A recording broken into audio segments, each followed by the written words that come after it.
Assalamu alaikum. Welcome again to Let's Learn Together. আজকে আমরা IELTS Cambridge Book 1 Test 2 Reading Passage 1 এটা দেখব। এটার টাইটেলটা হচ্ছে Right and Left Handedness in Humans. ফার্স্টে কোশ্চেনগুলো দেখব, দেন সিরিয়ালি কোশ্চেনগুলোর আনসার সলভ করব ইনশাআল্লাহ। ফার্স্টে questions 1 to 7. Use the information in the text to match the people A to E.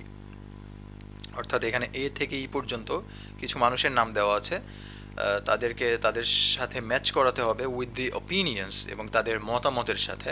Listed 1 to 7 অর্থাৎ 1 থেকে 7 পর্যন্ত তাদের মতামত দেওয়া আছে।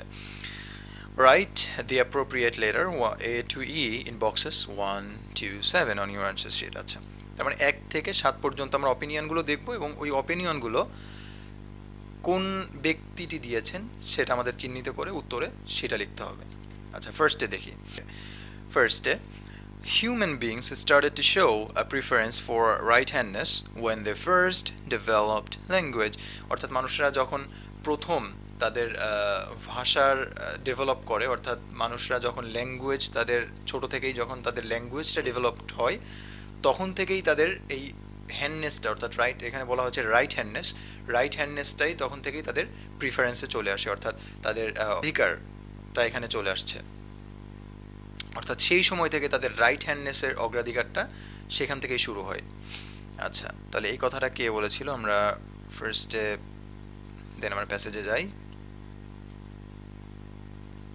আচ্ছা, দেখেন এখানে doctor Brinkman, a brain researcher at the Australian National University in Canberra has suggested that evolution of speech went with right-handed preference. একদম সেম লাইনটাই দেওয়া আছে। সো এই কথাটা কে বলেছে? Doctor Brinkman. তাহলে আমাদের আনসারটা হবে হচ্ছে বি, ডক্টর ব্রিঙ্কম্যান। অর্থাৎ number 2, society is prejudiced against left handed people. অর্থাৎ সমাজ এই বাঁহাতি লোকদের উপর একটু খারাপ চোখে দেখতো বা অন্য চোখে দেখতো। Mister Charles Moore, a writer and journalist, is the way the word right reinforces its own virtue. আচ্ছা,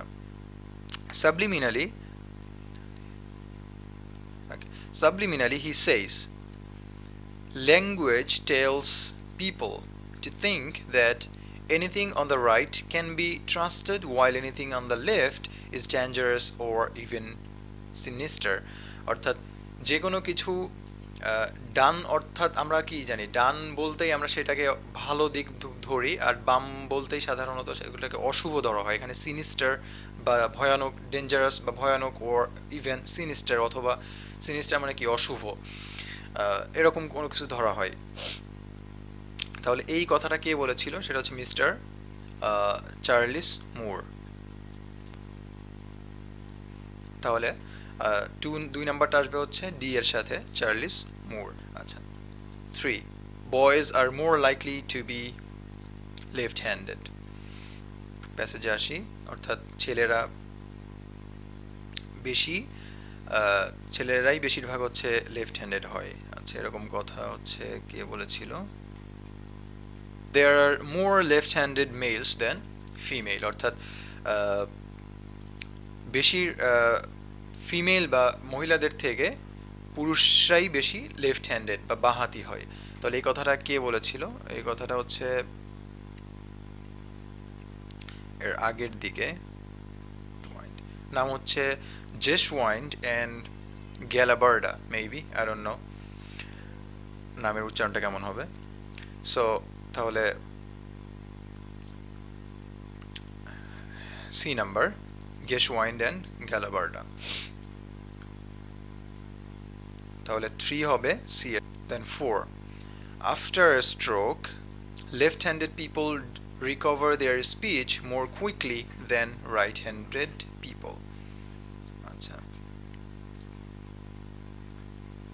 অর্থাৎ যারা স্ট্রোক করে তারা যদি লেফট হ্যান্ডেড হয় তাহলে তারা আরো দ্রুত রিকভারি করতে পারে তাদের বাকশক্তির ক্ষেত্রে। আচ্ছা, and আচ্ছা the recovery of speech is quite often better, and that is explained by the fact that left-handers have a more bilateral speech function. তাহলে এই লাইনের মধ্যে আমার উত্তরটা, কারণ হচ্ছে এখানে বাকশক্তির রিকভারিটা quite often better. এই কথাটা কে বলেছিল? Doctor Brinkman. তাহলে এটা হবে বি, 4B. আচ্ছা, people who suffer strokes on the left side of the brain usually lose their power of speech. আচ্ছা, এই লাইনের অর্থ হচ্ছে যাদের ব্রেনের লেফট সাইডে স্ট্রোক করে, অর্থাৎ যাদের ব্রেনের লেফট সাইডে স্ট্রোক হয়, তাহলে তারা সাধারণত বাকশক্তি হারিয়ে ফেলে। তাহলে এই কথাটা কে বলেছিল? তাহলে এই কথাটা কে বলেছিল? আমরা যদি ইয়েতে আসি, প্যাসেজে, Dr. Paul Brosha made the remarkable finding that patients who had lost their powers of speech as a result of a stroke had paralysis of the right half of their body. অর্থাৎ তাদের দেহের ডান অংশ তাদের paralysis ছিল এবং তারা তাদের বাকশক্তি হারিয়ে ফেলেছিল। কথাটা কে বলেছে? Doctor Paul Broca. তাহলে এটার আনসার হবে হচ্ছে doctor Broca. 5. Dr. Brosha. The two sides of the brain develop different functions before birth. অর্থাৎ ব্রেইনের যে দুই পাশ, অর্থাৎ যে দুই left hemisphere and right hemisphere, এটা জন্মের আগেই ডেভেলপ করে। তাদের ফাংশনটা, ডিফারেন্ট ফাংশন, এটা হচ্ছে জন্মের আগেই ডেভেলপড হয়। তাহলে এটা কে বলেছিল? Two American researchers, ওই দুজন American researcher studied the brains of human embryos and discovered that the left-right asymmetry exists before birth. তাহলে এই কথাটা কে বলেছিল? দুইজন আমেরিকান রিসার্চার, জেশওয়াইন্ড অ্যান্ড গ্যালাবার্ডা। তাহলে এটার আনসার হবে হচ্ছে জি, 6 with G, C, সরি, এটার আনসার হবে হচ্ছে 6, টার আনসার হবে সি। দেন হচ্ছে 7. Asymmetry is a common feature of the human body. অর্থাৎ অ্যাসিমেট্রি মানে হচ্ছে অপ্রতিসাম্যতা। অপ্রতিসাম্যতা মানুষের মধ্যে, মানুষের হিউম্যান বডিতে বা মানুষের বডিতে একটা কমন ফিচার। আচ্ছা, দেখি প্যাসেজের মধ্যে প্রফেসর ব্রায়ান টার্নার উনি বলেছেন, উনি হচ্ছে ডিয়াকিন ইউনিভার্সিটির একজন প্রফেসর। উনি বলেছেন যে he noted that this distinctive asymmetry, অর্থাৎ ডিস্টিংটিভ মানে হচ্ছে স্বতন্ত্র, অ্যাসিমেট্রি মানে হচ্ছে প্রতিসাম্যতা। এই স্বতন্ত্র অপ্রতিসাম্যতা ইন দি হিউম্যান পপুলেশন, এই জনসংখ্যার মধ্যে বা মানুষের মধ্যে, ইজ ইট সেলফ সিস্টেম্যাটিক, এটা নিজেই ব্যবস্থাবদ্ধ বা সিস্টেম অনুযায়ী চলে আর কি, বা সিস্টেম্যাটিক। তাহলে এই কথাটা কে বলেছে? Professor Brian Turner. তাহলে আনসার হবে হচ্ছে 7 এর সাথে professor Turner, that means 7E. Then questions 8 to 10. Using the information in the passage, complete the table below. আচ্ছা, write your answers in boxes 8 to 10 on your answer sheet. 8 থেকে 10 পর্যন্ত আমাদেরকে বক্সের মধ্যে আনসার লিখতে হবে। First step, one parent left-handed, one parent right-handed, অর্থাৎ পিতামাতার একজন বাঁ হাতি আর একজন ডান হাতি, তাহলে পার্সেন্টেজ অফ চিলড্রেন লেফট-হ্যান্ডেড। তাহলে বাঁ হাতি চিলড্রেনের বা বাঁহাতি বাচ্চার পার্সেন্টেজ কত হতে পারে? আচ্ছা, ইনফরমেশন দেখি। With one right and one left, আমাদের আনসারটা কিন্তু এই লাইনে। উইথ ওয়ান রাইট অর্থাৎ একজন তার হচ্ছে, তিনি হচ্ছেন ডানহাতি, অ্যান্ড আর একজন হচ্ছে ওয়ান লেফট হ্যান্ডেড বাঁহাতি প্যারেন্ট, পিতামাতা। 15 to 20% of their offspring will be left handed, অর্থাৎ তাদের সন্তানদের মধ্যে 15 থেকে 20% হবে লেফট হ্যান্ডেড। তার মানে আমাদের 8 নাম্বার হচ্ছে 15 to 20. Number 9, both parents left handed. যদি প্যারেন্টস উভয়ই যদি লেফট হ্যান্ডেড হয় তাহলে কত হবে? তাহলে among two left handed parents, অর্থাৎ দুইজনই left handed, perhaps 40% of the children will also be left handed. তার মানে এটার আনসার হবে হচ্ছে 40%। তারপর হচ্ছে বোথ প্যারেন্টস রাইট হ্যান্ডেড। সবগুলো একই জায়গায় আনসারগুলো দেওয়া।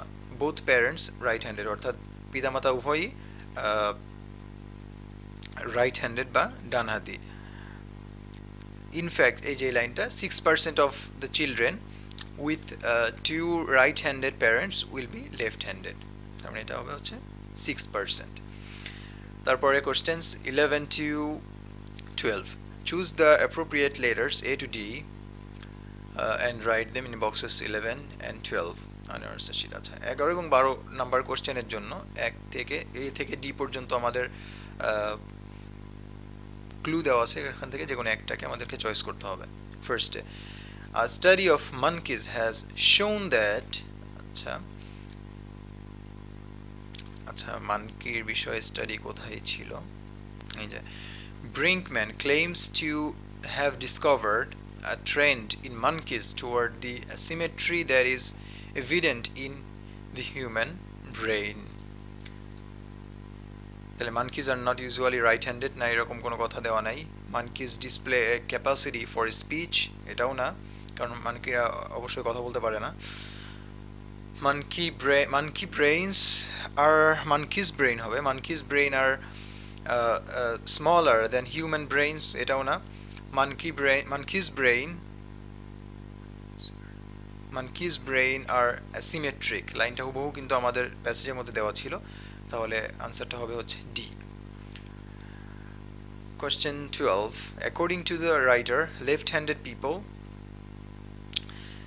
এটা কিন্তু আমাদের লাস্টের দিকে আমরা অন্য একটা কোশ্চেনের জন্য এই লাইনটা আমরা পড়েছিলাম যে এই যে anything on the right can be trusted while anything on the left is dangerous and sinister। তার মানে হচ্ছে যে কোনো ডান বলতে আমরা ভালো বুঝি, আর বাম বলতেই অশুভ বা খারাপ কোনো কিছু বুঝি। তো according to the writer, left handed people, যে রাইটারের মতে সাধারণত বাঁহাতি মানুষেরা, উইল অফেন ডেভেলপ স্ট্যামার, যে তারা অধিকাংশ সময় তোতলামি করে বা তোতলা হয়, নট, এটা হবে না। Have undergone hardship for years, হ্যাঁ, কারণ তারা পূর্বে অনেক বছর তারা এই বিষয়টা নিয়ে অনেক কঠিন সময় পার করেছে। ওকে, সি নাম্বার হচ্ছে আর আন্ডারস্টুডি, এটাও না। আর গুড টেনিস প্লেয়ার্স, এটাও না। তাহলে আনসার হবে হচ্ছে B, have undergone hardship for years, অর্থাৎ তারা পূর্বে অনেক কঠিন সময় পার করেছে। সো থ্যাংক ইউ, আমরা নেক্সট ইনশাল্লাহ নেক্সট প্যাসেজটা পড়বো।